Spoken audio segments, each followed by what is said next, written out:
ভদ্রতা কাকে বলে জেনে নিন। Motivational story Billal Raju. প্রকাশকাল 22/9/25। বন্ধুরা, আজ জাপানের বিনয় ভদ্রতার উপর একটা ঘটনা বলবো। তার আগে দেশি কিছু ভদ্রতার কথা বলে নেই। বৃষ্টি এলে পরিবহন ভাড়া বেড়ে যায়, রোদ গরম হলে ভাড়া বেড়ে যায়, অফিস ছুটির সময়ে বাস ভাড়া বেড়ে যায়, ঈদ আসলে বাসের ভাড়া প্রায় ডাবল হয়ে যায়, রোজা আসলে খাবারের দাম প্রায় দ্বিগুণ হয়ে যায়।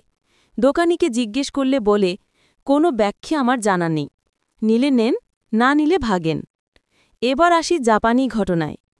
ওকিনাগিরি আইসক্রিমের নাম, ওকিনাগিরি কোম্পানির নাম।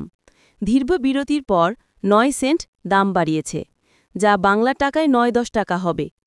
কেন দাম বাড়ল এর বিশদ বর্ণনা দিয়ে এবং এই 9 সেন্ট বাড়ার কারণে তাদের কাস্টমারের কাছে দুঃখ প্রকাশ করে সরি বলে জাতীয় মেইন মিডিয়ায় বড় করে বিজ্ঞাপন প্রচার করেছেন।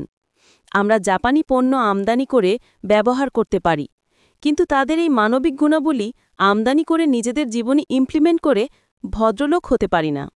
আল্লাহ সবাইকে শুভ বুদ্ধি দান করুন।